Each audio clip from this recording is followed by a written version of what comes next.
Pondok Wali adalah tempat yang dikenal sebagai pusat pendidikan agama yang keras dan penuh disiplin. Terletak di daerah terpencil, dikelilingi oleh hutan lebat dan jauh dari keramaian kota. Pondok ini memiliki atmosfer yang berbeda dibandingkan dengan pondok pesantren lainnya. Ada yang mengatakan bahwa di Pondok Wali, bukan hanya ilmu agama yang diajarkan, tetapi juga banyak hal yang tidak bisa dijelaskan oleh akal sehat.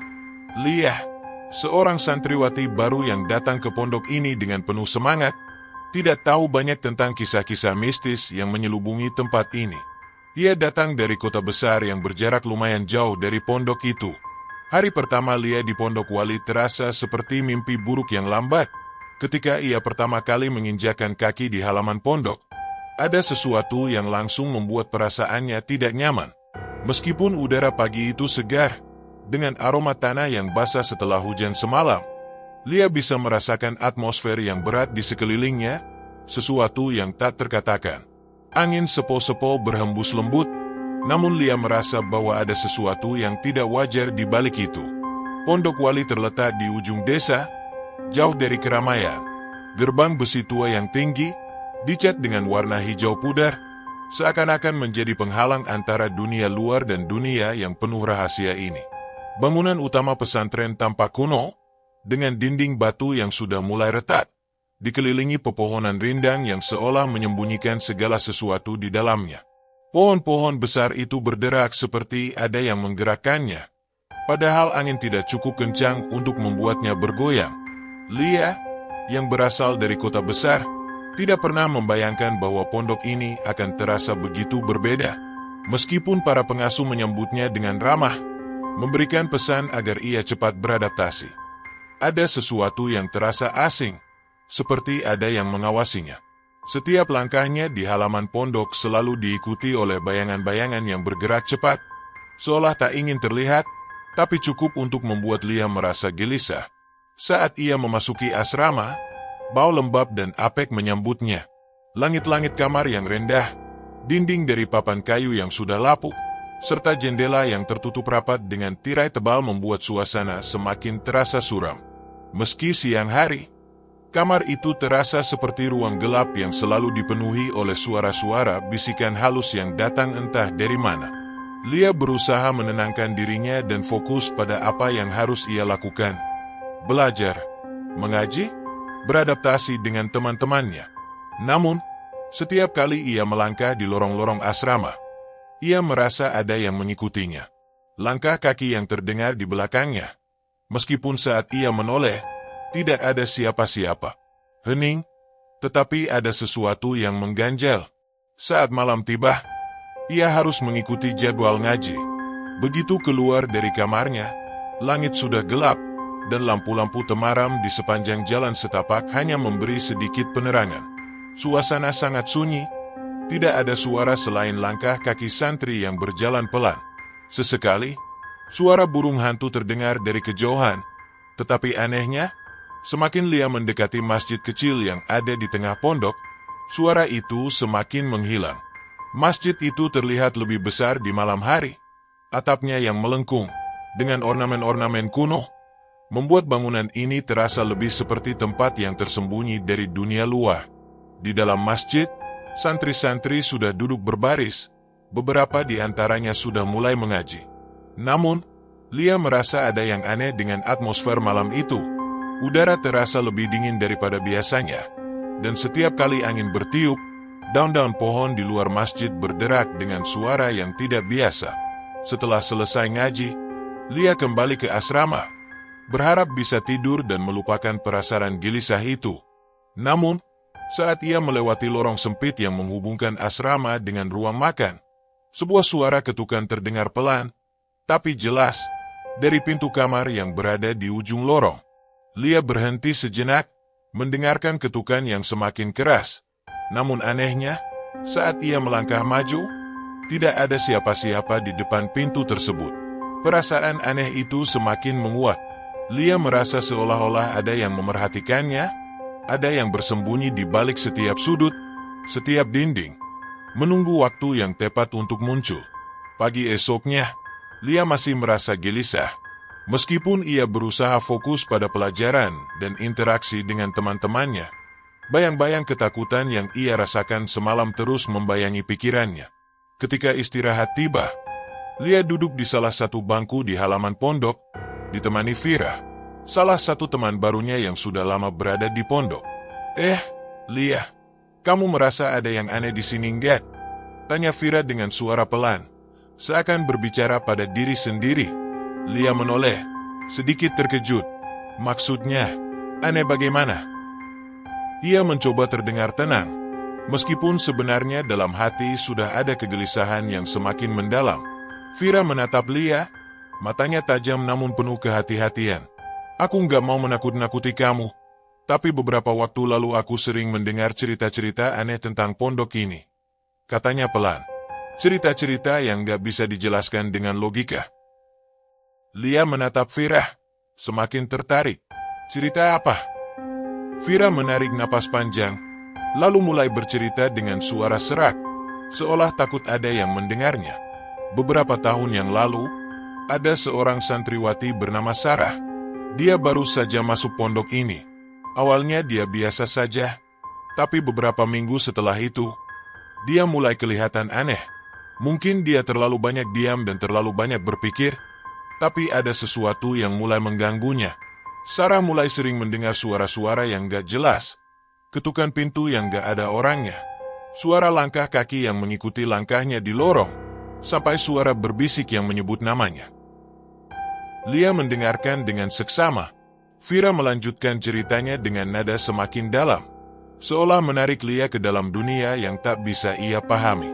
Suatu malam, Sarah memutuskan untuk tidur di kamar yang lebih jauh dari asrama. Kamar itu terletak di ujung pondok, di dekat hutan. Setelah itu, dia nggak pernah terlihat lagi. Pencarian dilakukan, tapi nggak ada yang menemukannya. Beberapa orang bilang, Sarah hilang dibawa oleh sesuatu yang tinggal di pondok ini. Lia merasa tubuhnya merinding. Lalu, apa yang terjadi setelah itu? Vira terdiam sejenak, menatap matahari yang terbenam di balik pepohonan besar di sekitar pondok. Sejak saat itu, beberapa orang mengatakan kalau mereka pernah melihat Sarah di sekitar pondok. Tapi berbeda, wajahnya pucat, matanya kosong, dan dia selalu berjalan sendirian, terutama saat malam. Lia terdiam, seolah-olah suara-suara aneh yang ia dengar semalam kembali terulang di telinganya. Ketukan pintu, bisikan-bisikan yang tak jelas, bayangan yang bergerak cepat, semua itu tiba-tiba terasa lebih nyata, lebih mengerikan. Saat ia melangkah kembali ke asrama, angin malam berhembus kencang, membawa suara derak dari dahan-dahan pohon. Lia menoleh, dan sekali lagi, ia merasakan kehadiran yang tak terlihat, sesuatu yang mengintainya dari balik bayangan pohon-pohon besar yang seolah menyelimuti pondok ini. Malamnya, pondok wali seperti biasa selalu terasa sunyi. Langit gelap tanpa bintang menutupi setiap sudut, memberi kesan bahwa dunia sedang tidur di bawah selimut hitam yang pekat. Angin malam berhembus perlahan, menggoyangkan ranting pohon besar di halaman pondok yang mulai meranggas. Namun, udara terasa lebih dingin, lebih menusuk, seperti ada sesuatu yang tak terlihat menguasai malam itu. Lia duduk di atas tempat tidur dengan tubuh yang terasa kaku. Ia berusaha mengalihkan pikirannya dengan membaca Al-Quran, berharap doa-doanya bisa mengusir ketakutannya. Namun, seiring berjalannya waktu, ketukan itu kembali terdengar. Kali ini lebih keras, lebih cepat. Bukan hanya ketukan biasa, seakan ada yang ingin masuk, atau mungkin ada yang sedang mengawasinya. Setiap ketukan seperti dentuman yang menggema di dalam kamarnya. Lia menutup mata, berusaha untuk tidak panik. Namun, ketukan itu terus berlanjut, semakin mendekat. Dari belakang pintu, sebuah suara seperti bisikan mulai terdengar. Suara yang samar, namun cukup jelas untuk membuat bulu kuduknya berdiri. Lia. Suara itu terdengar sangat dekat, seperti ada yang berbisik tepat di telinganya. Lia menggigil, tubuhnya tak dapat bergerak, seolah ia terjebak dalam ketakutan yang mencekam. Dengan tangan gemetar, Lia membuka matanya dan berusaha berdiri. Dia tahu bahwa tidak ada orang yang bisa mengetuk pintunya di jam seperti ini. Teman-teman sekamarnya semua tidur pulas. Lalu, siapa yang berada di luar? Dengan perlahan, Lia mendekat ke pintu. Ia memiringkan telinganya, berusaha mendengarkan lebih jelas. Suara ketukan itu berhenti tiba-tiba, dan hanya ada keheningan yang semakin menyesakkan. Dengan keberanian yang tersisa, Lia meraih gagang pintu. Sesaat sebelum ia membukanya, sebuah suara terdengar lebih jelas dari luar. "Jangan buka, Lia." Lia terkejut dan mundur beberapa langkah, nafasnya tercekat. Namun, entah kenapa, ia merasa seperti suara itu berasal dari dalam kamar, seperti ada sesuatu yang mengendalikannya dari dalam. Kemudian, terdengar suara langkah kaki yang pelan namun berat, seperti seseorang yang sedang berjalan dengan langkah besar. Lia menoleh dan melihat bayangan hitam melintas di depan jendela, cepat dan gelap. Jantungnya berdebar kencang. Ia merasakan sebuah pengaruh tak terlihat, sesuatu yang tidak bisa ia jelaskan, mendorongnya untuk mendekati jendela. Lia dengan cemas membuka tirai yang menutupi jendela. Di luar sana, di bawah cahaya bulan yang remang-remang, ia melihat seorang perempuan berbaju putih panjang, berdiri tegak di halaman. Rambutnya panjang dan terurai, menutupi sebagian wajahnya yang pucat. Meski jarak di antara mereka cukup jauh, Lia bisa merasakan tatapan kosong perempuan itu yang langsung mengarah padanya. Meskipun wajahnya hampir sepenuhnya tertutup rambut panjang yang lebat, perempuan itu tak bergerak, hanya berdiri di sana, menatap Lia dengan tatapan kosong. Lia terdiam, tak mampu menggerakkan tubuhnya. Ada sesuatu yang mengganggu pikirannya. Apa yang sedang terjadi? Mengapa perempuan itu begitu mengerikan? Mengapa ia merasa seolah ada sesuatu yang menahannya di sini, di dalam kamarnya? Lia ingin berteriak, namun tak ada suara yang keluar. Lalu, seketika, bayangan itu menghilang. Perempuan itu lenyap begitu saja, seolah ditelan oleh malam yang gelap. Lia jatuh terduduk, tubuhnya lemas.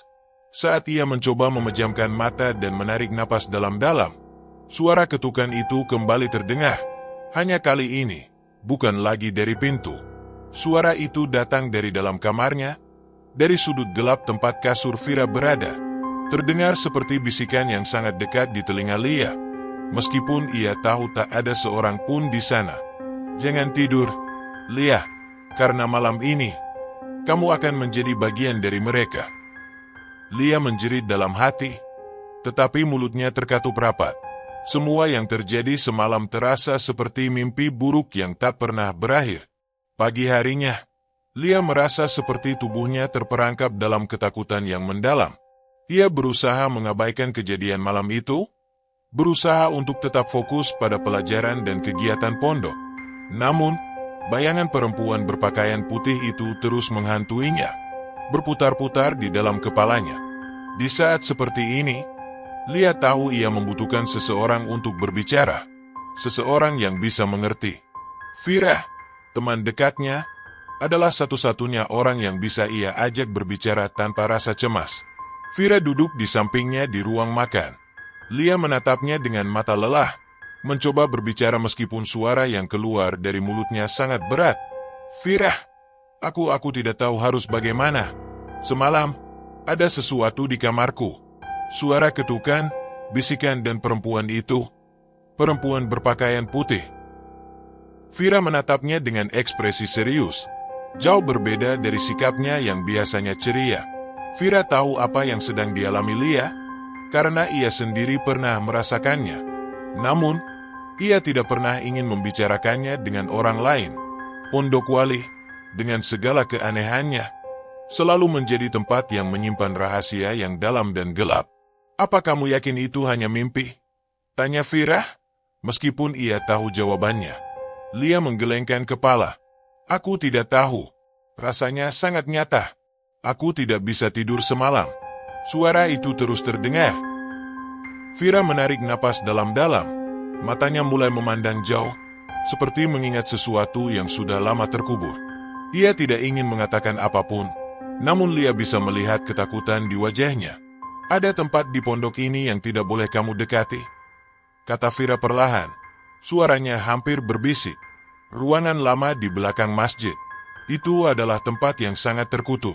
Aku pernah mendengar cerita dari santri senior bahwa itu adalah ruangan yang digunakan untuk ritual-ritual jahat yang dilakukan oleh orang-orang dulu. Lia menatap Fira, merasa bingung. Ritual jahat? Apa maksudmu? Fira menelan ludah, lalu menjelaskan lebih lanjut. Konon, di masa lalu, pondok ini dibangun di atas tanah yang tidak sembarangan. Dulu ada orang-orang yang melakukan ritual untuk membuka gerbang ke dunia lain. Dan ruangan itu adalah tempat di mana mereka melakukan semuanya. Setelah kejadian itu, ruangan itu terkunci rapat, dan tak ada yang berani mendekat. Lia merasa tubuhnya kembali dingin. Apakah ruangan itu, ruang yang dia rasakan selalu mengganggunya, adalah kunci dari semua ini? Apakah semua kejadian aneh yang menimpanya ada hubungannya dengan tempat itu? Fira menggenggam tangan Lia. Aku tahu kamu ingin tahu, Lia. Tapi jangan pergi ke sana. Itu bukan tempat yang bisa dimengerti dengan akal manusia. Namun, saat Lia melihat Fira, ia merasa ada sesuatu yang mengingatkannya untuk mencari tahu lebih banyak. Ada sesuatu yang menggerakkan dirinya untuk menemukan jawaban. Tanpa jawaban, bayangan perempuan itu akan terus menghantuinya, dan ia tidak akan pernah merasa aman di sini. Malam itu, Lia tidak bisa tidur. Semua yang diceritakan Fira terus berputar di dalam pikirannya. Ia merasa terjebak dalam labirin ketakutan dan rasa ingin tahu yang semakin menguasainya. Akhirnya, dia memutuskan untuk mengambil langkah berani. Dia akan pergi ke ruangan itu, ruangan yang terlarang, yang menurut Fira menyimpan rahasia yang lebih gelap dari apapun yang pernah ia bayangkan. Dengan langkah hati-hati, Lia berjalan menyusuri lorong sempit yang menuju ruang belakang masjid. Seluruh pondok tampak sangat sunyi, dan setiap langkahnya terasa seperti detak jantung yang terdengar keras. Sesampainya di depan pintu besar itu, Lia berhenti sejenak. Pintu itu, yang selalu terkunci rapat, kini tampak sedikit terbuka, seperti mengundangnya untuk masuk. Tanpa pikir panjang, Lia memasukkan tangan ke dalam kantong dan menarik kunci kecil yang diberikan oleh Pak Karman. Kunci itu terasa berat, terasa aneh, seakan menuntut untuk digunakan. Ketika kunci itu masuk ke dalam lubang kunci dan diputar, suara derakan keras terdengar, seperti pintu itu sudah lama tidak dibuka. Dengan gemetar, Lia menarik pintu itu. Ruangan di dalamnya gelap, hanya diterangi oleh cahaya rembulan yang masuk melalui jendela sempit. Begitu Lia melangkah masuk, dia merasa ada sesuatu yang berbeda. Udara di dalam ruangan itu terasa berat, penuh dengan energi yang tidak bisa dijelaskan. Di tengah ruangan, sebuah meja kayu besar terlihat seperti tempat ritual. Namun, bukan hanya itu. Di atas meja itu ada sesuatu yang menutupi benda besar dengan kain putih. Lia berdiri di tengah ruangan, menatap meja kayu besar yang terletak di sudut gelap. Kain putih yang menutupi benda di atas meja itu tampak tak bergerak. Namun ada perasaran aneh yang merayap di tulang punggungnya, seperti ada sesuatu yang mengawasi setiap gerakannya. Ruangan ini terasa sangat berat, seolah-olah dindingnya sendiri dipenuhi oleh energi yang terkekang, menunggu untuk dilepaskan. Udara lembab menggelitik kulit Lia, memberikan sensasi dingin yang menembus hingga ke tulang. Perlahan, Lia mendekat ke meja itu. Setiap langkahnya terdengar sangat keras di dalam keheningan. Di sekelilingnya, hanya ada kegelapan, dengan sinar rembulan yang masuk melalui jendela sempit yang terhalang debu. Ketika ia semakin dekat, bau busuk yang asing mulai menusuk hidungnya. Bau seperti tanah basah yang tercampur dengan sesuatu yang lebih tidak menyenangkan. Bau yang membuat perutnya mual. Ini dia, gumam Lia dalam hati, menyadari bahwa ia kini berada di tempat yang sangat terlarang. Tempat yang menyimpan sesuatu yang mungkin tak bisa ia bayangkan. Dengan tangan gemetar, Lia mengangkat kain putih itu. Apa yang ada di bawahnya membuat darahnya membeku. Di atas meja, sebuah patung besar terbuat dari batu hitam berdiri tegak. Patung itu berbentuk manusia, namun wajahnya sangat berbeda.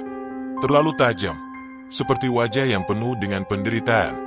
Mulut patung itu terenggut ke atas, menunjukkan gigi yang terkatup rapat, seakan menyimpan rahasia yang sangat kelam. Matanya kosong, seolah menatap Lia langsung dengan pandangan yang penuh amarah dan kebencian. Meskipun terbuat dari batu, matanya seolah-olah hidup, bergerak mengikuti setiap gerak tubuh Lia. Lia terdiam sejenak, berusaha untuk tidak terpengaruh oleh rasa takut yang menguasai dirinya. Namun, jantungnya berdegup semakin kencang. Ada sesuatu yang tidak beres dengan patung ini, seperti ada kekuatan yang sangat kuat mengelilinginya. Tiba-tiba, Lia melihat sesuatu yang mencurigakan. Di tangan patung itu terdapat sebuah benda kecil seperti kunci. Kunci yang sama dengan yang telah Lia pegang beberapa waktu lalu. Kunci merah tua itu, berkarat sedikit di ujungnya, tampak seperti baru saja digunakan. Lia merasakan instingnya mengarah padanya. Ini adalah kunci untuk membuka sesuatu, untuk membuka gerbang yang pernah disebutkan oleh Fira. Tanpa berpikir panjang, Lia mengulurkan tangan untuk mengambil kunci itu. Begitu telapak tangannya menyentuh benda itu, sesuatu yang aneh terjadi. Tubuhnya terasa terhempas oleh gelombang energi yang sangat kuat seperti ada kekuatan yang merasukinya, mengendalikannya. Lia mencoba menarik tangan, namun kunci itu seakan menempel pada telapak tangannya, dan tubuhnya tidak bisa bergerak. Matanya terbuka lebar, melihat sekitar ruangan yang tiba-tiba berubah. Dinding-dinding yang semula terbuat dari batu itu kini tampak mulai retak, seperti ada sesuatu yang sedang keluar dari dalamnya. Di luar jendela, langit berubah menjadi hitam pekat, dengan awan-awan gelap yang bergerak cepat, seakan menelan seluruh dunia. Suara gemuruh terdengar begitu keras, memekakkan telinga. Lia menjerit, namun suaranya tenggelam dalam kegelapan yang semakin meluas. Saat itu juga, patung hitam di atas meja mulai bergerak. Matanya, yang semula kosong dan mati, kini mulai berkedip, dan mulutnya, yang terkatup rapat, membuka perlahan. Dari mulut itu keluar suara yang terdengar seperti bukan suara manusia, tapi suara yang dalam dan berat, seperti datang dari dunia lain. Kamu sudah memilih, Lia. Sekarang, gerbang akan terbuka. Lia terhuyung mundur, tetapi kunci yang ada di tangan terus menariknya ke depan. Dalam keadaan setengah terperangkap, ia melihat sesuatu yang mengerikan. Ruangan itu sekarang dipenuhi dengan bayangan-bayangan gelap yang bergerak, seperti makhluk tak kasat mata yang berusaha keluar dari dinding. Di luar jendela, langit yang tadinya gelap kini berubah menjadi lebih buruk, seperti ada dunia lain yang menekan dunia mereka, meresap ke dalamnya. Mata Lia semakin kabur, otaknya dipenuhi dengan gambaran yang aneh seperti bayangan orang-orang yang sudah mati, wajah-wajah yang tampak terdistorsi, suara teriakan yang tak terdengar namun sangat menyesakkan. Saat kunci itu sepenuhnya keluar dari tangan patung dan jatuh ke lantai, dunia di sekeliling Lia terbelah. Sebuah gerbang yang sangat besar terbuka tepat di hadapannya, dengan cahaya yang begitu terang menyilaukan. Lia bisa merasakan hawa panas yang membakar wajahnya, namun tubuhnya tidak bisa bergerak. Semua yang ada di dalam ruangan itu, bayangan, patung, bahkan udara itu, seakan menyatu menjadi satu entitas besar yang mengelilinginya, menunggunya untuk masuk. Dan pada saat itulah, Lia menyadari kebenaran yang selama ini tersembunyi di dalam dirinya. Ia bukanlah orang biasa. Lia adalah keturunan dari garis yang pernah melakukan ritual-ritual gelap itu. Ia adalah bagian dari mereka yang membuka jalan untuk dunia lain. Kamu sudah memilih. Suara itu kembali bergema, kali ini lebih keras. Sekarang, waktumu telah tiba. Lia menjerit, namun suaranya terjebak dalam kehampaan. Tubuhnya seolah tidak lagi miliknya. Semua yang terjadi terasa seperti mimpi buruk yang tidak akan pernah berakhir. Dengan terpaksa, Lia melangkah maju ke dalam gerbang yang terbuka itu. Tubuhnya seakan terhisap oleh sebuah kekuatan yang sangat kuat, lebih kuat dari apapun yang bisa ia rasakan. Keinginannya untuk berlari, untuk melarikan diri, hanya membuat tubuhnya semakin terperangkap dalam gelombang energi yang datang dari gerbang tersebut. Mata Lia terbuka lebar, namun yang ia lihat hanya bayangan kabur yang bergerak cepat, menuju ke arah yang tidak bisa dipahami. Dunia lain mulai meresap ke dalam tubuhnya, suatu dimensi yang tak bisa dijelaskan dengan kata-kata. Di dalamnya, terdapat makhluk-makhluk yang tak terkatakan. Mereka yang terperangkap, yang dulunya merupakan jiwa-jiwa yang gagal dalam ritual-ritual itu, kini menjelma menjadi entitas yang haus akan jiwa baru. Mereka berusaha menarik Lia lebih dalam ke dalam kekosongan yang tak pernah berakhir. Suara dari luar, suara ketukan dan jeritan, semakin keras terdengar. Dunia ini dan dunia mereka seakan berkolaborasi, menyatu menjadi satu kesatuan yang gelap. Di saat itu, Lia menyadari satu hal. Ia telah membuka sebuah pintu yang tidak bisa ditutup lagi. Pintu yang menghubungkan dua dunia, dua kekuatan yang tak pernah dimengerti manusia. Dan ketika pintu itu akhirnya tertutup, tidak ada yang tahu apakah Lia masih ada di dunia ini. Sejak malam itu, Pondok Wali tampak seperti tidak pernah berubah. Aktivitas santri berjalan seperti biasa. Pelajaran dilaksanakan, dan rutinitas sehari-hari tetap berlanjut tanpa gangguan. Namun, di balik kedamaian yang tampak, ada sesuatu yang berbeda. Ada ketegangan yang merayap, seperti bayangan gelap yang selalu mengintai di balik setiap sudut pondok. Beberapa santri mulai merasakan ada yang tidak beres, meskipun mereka tidak bisa menggambarkannya dengan jelas. Malam-malam di Pondok Wali menjadi lebih sunyi dari biasanya. Ketika semua santri sudah tidur, beberapa di antaranya melaporkan mendengar langkah kaki yang berat di lorong-lorong kosong, suara ketukan pintu yang terdengar tanpa asal, atau bisikan yang datang entah dari mana. Suara ketukan yang keras, seperti seseorang yang berdiri di luar pintu kamar mereka, mengetuk dengan lembut namun mengganggu. Ketika mereka membuka pintu, tak ada siapa-siapa. Beberapa teman Lia yang masih berada di pondok, seperti Vira, mulai merasa bahwa kehadiran Lia seakan masih ada di sekitar mereka. Vira seringkali terbangun di tengah malam, merasa seolah-olah ada yang mengawasinya. Ia sering mendengar suara langkah kaki di lorong, meskipun tidak ada seorang pun yang terlihat.